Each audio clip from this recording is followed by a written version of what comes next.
Good morning, everyone, and welcome back to our Gospel according to Mark study. You'll remember from the last lesson that Jesus had just been transfigured up on the mountaintop, and now the disciples are on their way back down. The disciples had met Moses and Elijah, who had descended from heaven, and so now we're going to learn more about Elijah, whom the disciples wonder about. So if you would please read Mark chapter 9, verses 9 to 13. Mark 9, verses 9 to 13. And now I'll move into the questions. So we have another example of the Markan secret, which is Jesus telling the disciples to keep what he is doing a secret and not make it known. And I explained in earlier lessons that this was about things happening according to the timeline of God. If too much got out about Jesus, if the crowds got too big, if the resistance built up too quickly, then something might happen to Jesus before he was able to reach Jerusalem and be crucified. And so Jesus is saying, let's let things happen according to the timeline of God. Why would Luke and Matthew have excluded this Markan secret? And the reason is because it's sort of counter to the spread of the gospel. Matthew and Luke are not wanting their readers to think that's Jesus's instruction to them, to not talk about his miracles and to not spread word about the wonders that he was doing. And so they just left that behind. But interestingly, whoever put the canon together, they acknowledged this truth of Jesus's, and they wanted to keep this aspect of the historical Jesus's teaching to his early disciples. And this is an example of sort of how the early formers of the canon were able to hold tensions together wonderfully. They didn't decide to resolve and reconcile all of the differences in the Gospels, but instead they let each evangelist speak whatever it was that the evangelist was wanting to share about Jesus. So, continuing. This is Jesus' second allusion to rising from the dead. And this would have been equally confounding to the disciples as is talking about being rejected and suffering.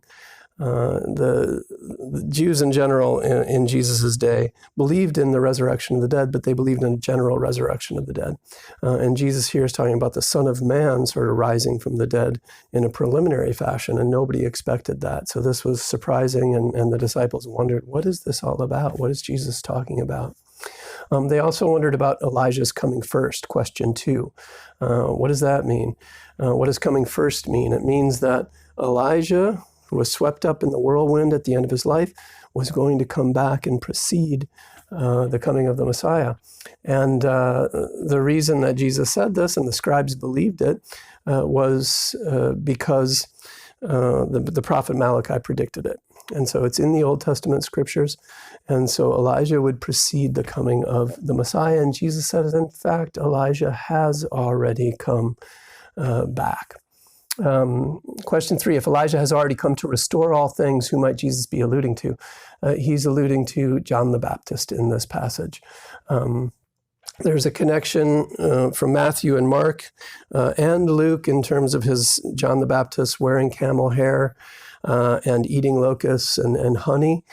These are things that Old Testament prophets did. It's in the story of Elijah as well. And here Jesus says that Elijah has already come to be a part of restoring all things. And when Jesus was baptized by John in the Jordan, John was initially resisting. And Jesus said, let's do this now so that we might fulfill all righteousness. So again, this connection between John the Baptist and Elijah. John is being connected with Elijah and the restoration of all things that the Messiah and he would be a part of. Question 4, who had the disciples just seen? Well, up on the mountain, they had just seen Elijah already, so he had come again. It seems that the spirit of Elijah would ascend and descend with the prophetic mantle that Elijah passed on to Elisha, who was his mentee. And so time and again, this sort of prophetic mantle, there seems to be a narrative of Elijah bringing this prophetic mantle, the Spirit of the Lord upon the prophets of the Lord. Question 5, do you believe the Spirit, do you believe that angels, do you believe that past saints might whisper words of hope and faith and encouragement to you? I sure hope so. However you want to think of the form of this that is helpful to you, God is coming to you with words of mercy and love and peace and hope. And I pray that you hear them. Open up your hearts, your minds, your ears, your eyes to see and experience and hear the wonders of God speaking and revealing himself to you. Question 6, where is suffering written about the Son of Man? So Jesus here says that suffering is a part of the messianic role.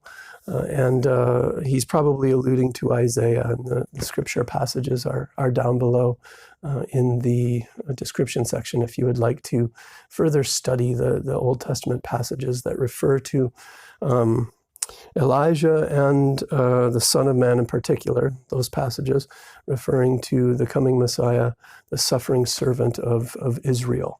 And the early church took that suffering servant of Israel and applied it to the Messiah of God.